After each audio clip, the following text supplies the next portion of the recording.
Assalamualaikum warahmatullahi wabarakatuh.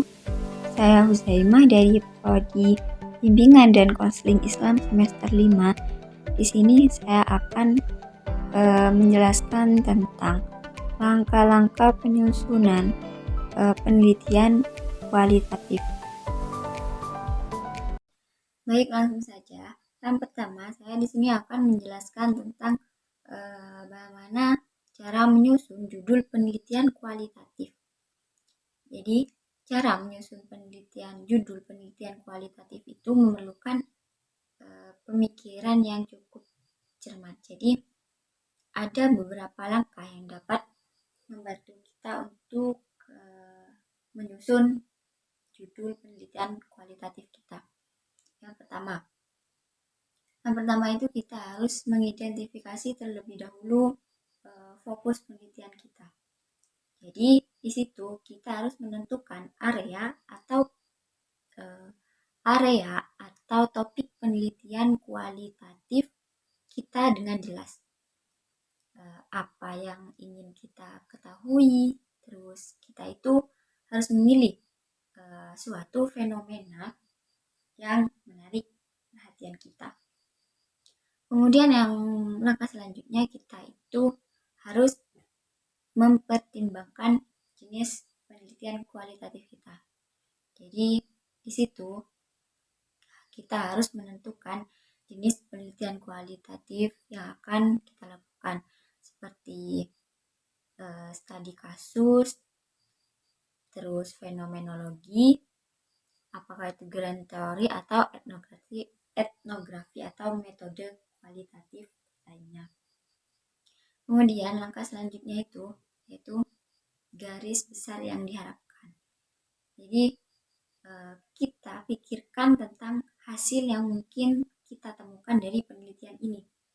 Apakah penelitian kita bertujuan untuk menggali pandangan dan pengalaman individu, atau mungkin kita menemukan pola atau tema tertentu dalam suatu konteks. Jadi langkah selanjutnya kita gunakan kata kunci yang relevan.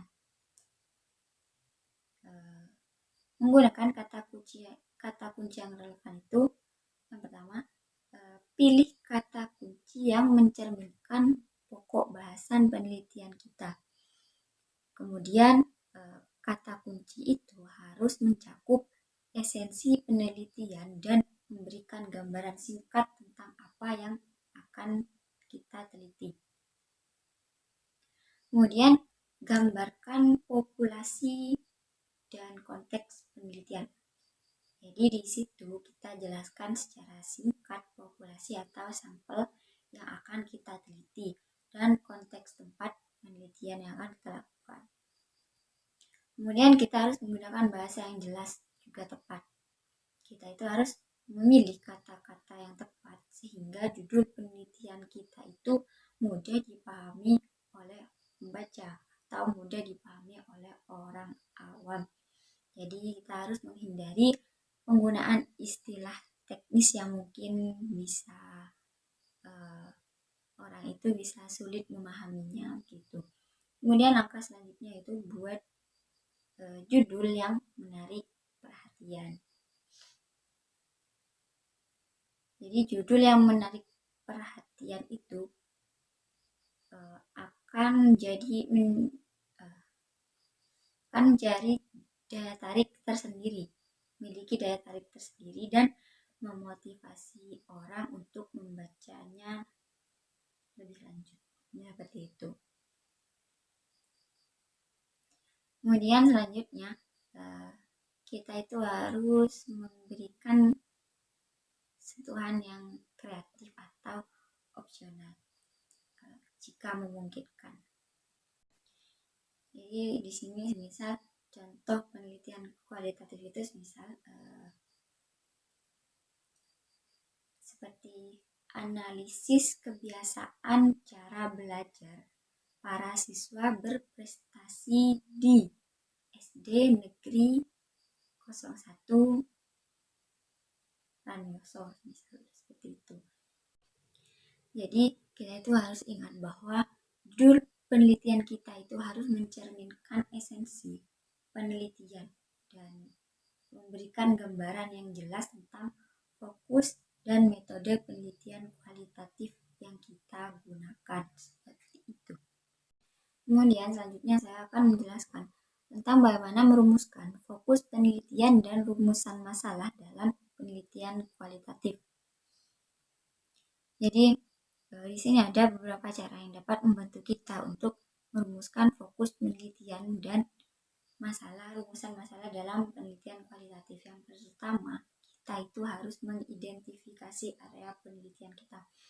Jadi pilih area atau topik penelitian yang sesuai dengan minat, dengan keahlian kita, dan yang relevan dengan misal bidang studi kita. Kemudian kita harus tentukan batasan area penelitian agar penelitian kita itu tidak merembet kemana-mana atau menjadi lebih fokus. Kemudian yang selanjutnya kita itu harus menganalisis acuan kita atau literatur kita. Jadi kita itu harus melakukan tinjauan literatur untuk memahami penelitian sebelumnya yang terkait dengan topik yang akan kita bahas. Kemudian kita itu juga harus mengidentifikasi kekosongan pengetahuan atau area yang belum banyak diteliti. Seperti itu. Jadi kita itu harus mencari area yang belum banyak diteliti oleh orang. Kemudian langkah selanjutnya itu pahami tujuan penelitian.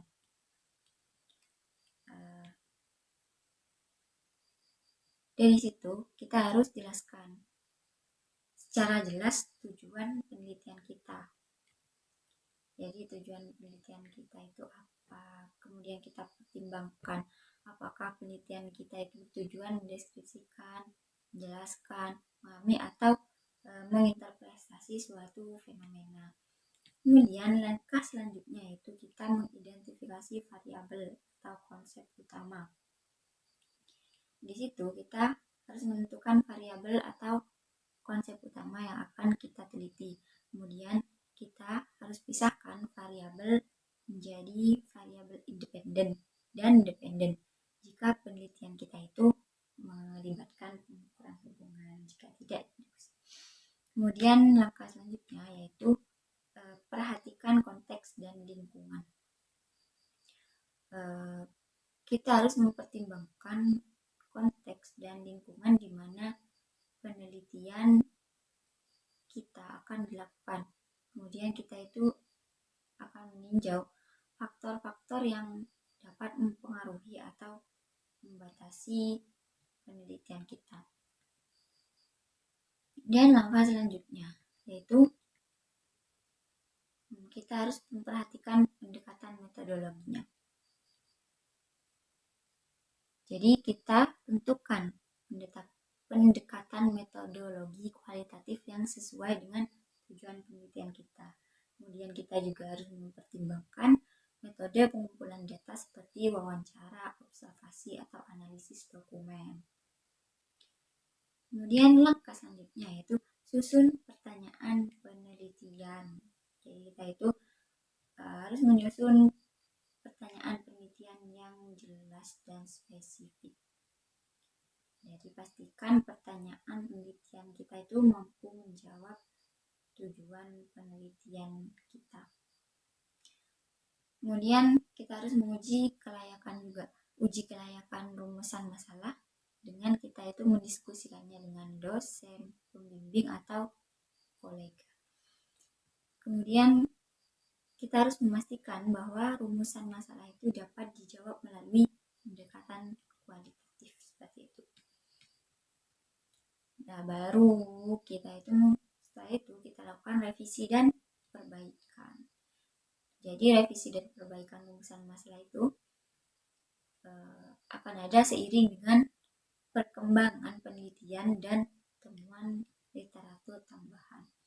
Jadi contoh rumusan masalahnya bisa seperti semisal di pendidikan. Jadi contoh rumusan masalahnya seperti bagaimana penggunaan teknologi pembelajaran online mempengaruhi motivasi partisipasi siswa di sekolah menengah. Kemudian, yang selanjutnya, bagaimana pengalaman penggunaan terapi seni dalam meningkatkan kesejahteraan psikologis pasien dengan gangguan kecemasan. Mungkin seperti itu kalau yang rumusan masalah tentang di psikologis. Jadi dengan mengikuti cara-cara ini, kita itu dapat merumuskan fokus penelitian dan rumusan masalah yang relevan untuk penelitian kualitatif kita. Selanjutnya saya akan menjelaskan cara pemilihan dan penyusunan teori dalam penelitian kualitatif. Jadi langkah-langkahnya itu ada seperti tadi juga. Yang pertama, kita harus identifikasi topik penelitian atau area penelitian terlebih dahulu. Kemudian kita teliti literatur kita terkait untuk memahami teori-teori yang ada dalam area tersebut. Kemudian kita itu menganalisis data awal. Jadi kita lakukan analisis awal terhadap data kualitatif yang telah dikumpulkan, seperti wawancara, observasi, atau hasil dokumentasinya. Kemudian kita juga harus mengidentifikasi temuan utama. Jadi identifikasi temuan utama dari analisis data awal untuk memahami pola atau tema yang muncul. Kemudian kita pertimbangkan teori yang tersedia.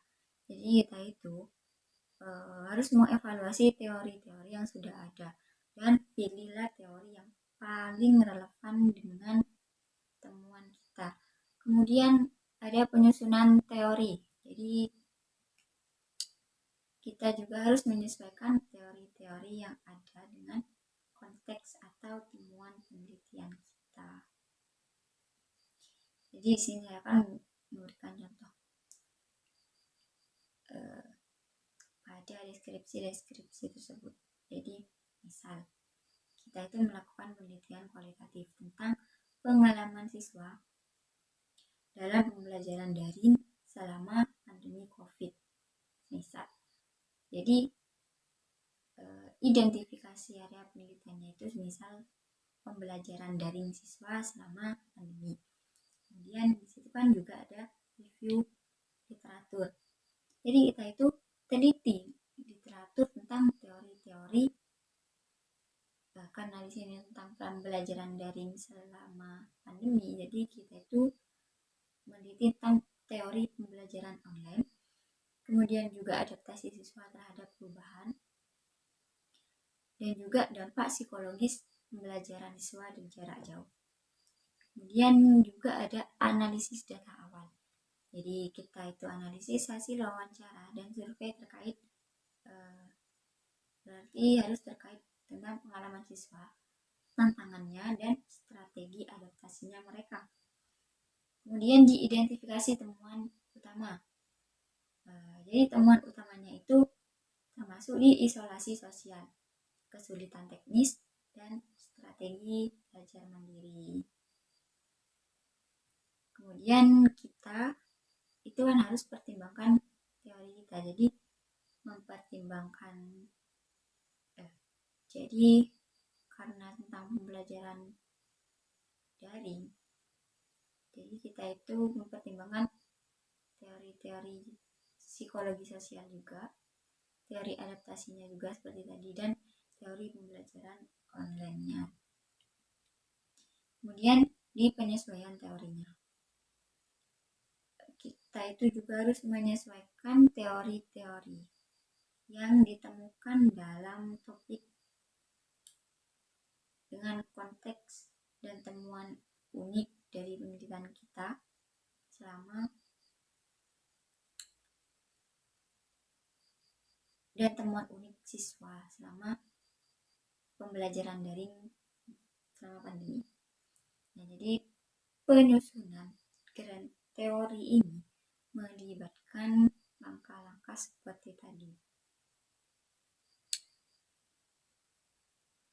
juga melibatkan penelitian yang lebih luas dan kompleks serta pembentukan kerangka konseptual yang lebih abstrak. Jadi grand teori itu seringkali mencakup berbagai aspek masyarakat atau fenomena yang lebih umum, seperti itu. Nah, kemudian saya akan menjelaskan tentang teknik terjun lapangan. Jadi langkah-langkah teknik terjun lapangan itu kita awalnya harus merumuskan pedoman wawancara. Caranya kita pertama itu kita harus menentukan tujuan wawancaranya. Terus kita juga harus mengidentifikasi pertanyaan-pertanyaan yang mendalam dan terkait dengan topik penelitian kita. Kemudian pastikan pertanyaan kita itu terbuka untuk memberikan ruang pada partisipan untuk menjelaskan lebih lanjut. Misal tujuan wawancara kita itu misal memahami pengalaman belajar siswa dalam pembelajaran jarak jauh tadi. Nah, jadi pertanyaannya itu bisa begini, bagaimana pengalaman belajar Anda selama pembelajaran jarak jauh? Apakah bisa Anda berbagi cerita atau momen yang paling berkesan bagi Anda? Jadi misal pertanyaannya seperti itu.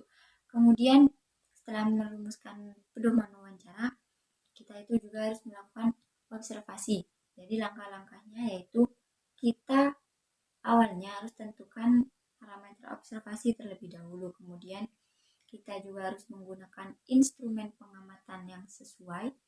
Kemudian kita juga harus mencatat data dengan objektif dan menghindari interpretasi selama observasi. Jadi semisal tujuannya mengamati interaksi antara guru dan siswa di kelas. Jadi parameternya itu seperti bahasa tubuh, juga respon siswanya, juga gaya pengajarannya. Kemudian instrumen itu bisa menggunakan checklist untuk bahasa tubuh guru, kemudian juga bisa menggunakan catatan singkat respon siswa. Jadi kita buat instrumen-instrumen seperti itu. Kemudian langkah selanjutnya itu ada dokumentasi. Pada dokumentasi ini awalnya kita juga mengidentifikasi sumber dokumentasi yang relevan. Kemudian kita kumpulkan data yang dapat memberikan konteks pada penelitian kita. Kemudian kita tetapkan kriteria keabsahan dokumen. Jadi semisal tujuannya memahami perubahan kebijakan pendidikan. Jadi sumber dokumennya itu harus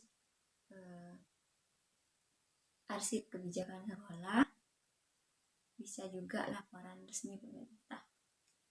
Kemudian kriterianya itu seperti dokumen yang dikeluarkan oleh instansi resmi dan memiliki tanggal terkini.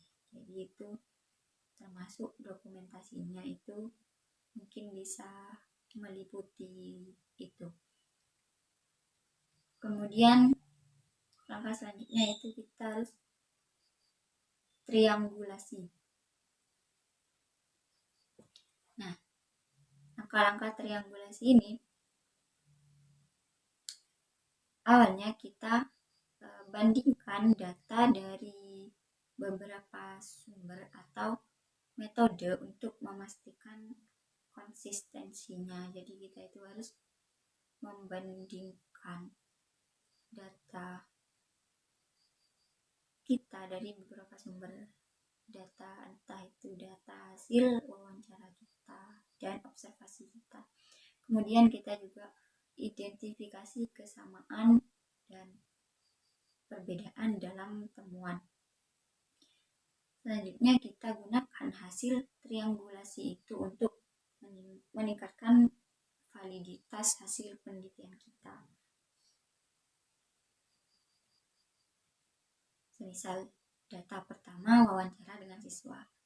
Jadi data kedua itu observasi kelas dan data ketiga analisis dokumen kebijakan. Nah, triangulasinya kita menemukan konsistensi antara perasaan siswa, praktik pengajaran guru, dan kebijakan pendidikan. Jadi dengan menggabungkan ketiga teknik ini, teknik wawancara, observasi, juga dokumentasi, serta kita itu menerapkan triangulasi, kita sebagai peneliti itu dapat mendapatkan pemahaman yang lebih mendalam dan valid tentang fenomena yang diteliti dalam penelitian kualitatif kita. Kemudian selanjutnya saya akan menjelaskan cara menuangkan hasil wawancara menjadi paparan data dalam penelitian kualitatif. Jadi ini melibatkan beberapa langkah juga, seperti transkripsi wawancara. Jadi cara kita itu menuangkan hasil wawancara menjadi paparan data itu awalnya kita harus transkripsi wawancara. Caranya, kita dengarkan rekaman wawancara secara keseluruhan. Kemudian kita ketik setiap percakapan itu dengan detail, termasuk suara, intonasi, dan juga latar. Kemudian kita juga harus mengidentifikasi pembicara dengan kode, misalnya P1 untuk partisipan, P1 untuk partisipan 1, P2 untuk partisipan 2. Jadi contoh transkripsi wawancara. Misal P1, partisipan pertama. Saya rasa pendidikan sangat penting untuk masa depan anak-anak. Kemudian partisipan 2 itu P2. Saya setuju, tapi bagaimana kita dapat memperbaiki sistem pendidikan yang ada? Gitu. Kemudian langkah yang kedua yaitu ada pengkodaan atau kategorisasi. Di sini kita itu awalnya mengidentifikasi tema dan pola yang muncul dari hasil wawancara. Kemudian berikan kode untuk setiap tema atau konsep yang muncul. Kemudian kumpulkan kode-kode serupa menjadi kategori.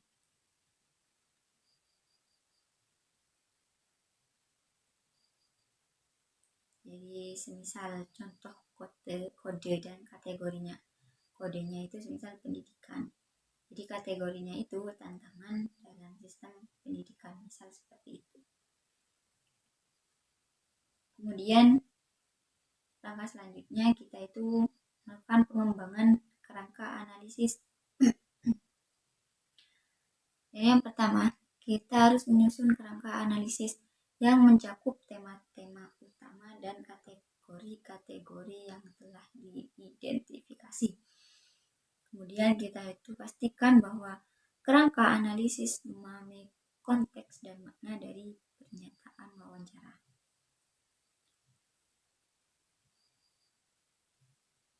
Kemudian langkah selanjutnya, pengembangan narasi atau paparan data. Kita itu harus membuat narasi atau paparan data yang menggambarkan temuan utama dari hasil wawancara kita. Kemudian kita gunakan kutipan langsung atau contoh konkret dari transkripsi untuk mendukung temuan. Seperti itu. Jadi contoh narasinya semisal tema pendidikan menunjukkan bahwa partisipan menganggap ada tantangan dalam sistem pendidikan seperti kurangnya akses ke sarana pendidikan yang baik. Jadi contoh narasinya seperti itu. Astagfirullahaladzim. Kemudian langkah selanjutnya kita itu harus memverifikasi dan kredibilitas. Jadi kita verifikasi hasil dengan merujuk kembali ke transkripsi dan memastikan bahwa interpretasi sesuai dengan narasumber. Kemudian gunakan kutipan langsung dan contoh wawancara untuk mendukung klaim dan temuan. Kemudian di sini saya akan menjelaskan tentang cara menyusun pembahasan dalam penelitian kualitatif.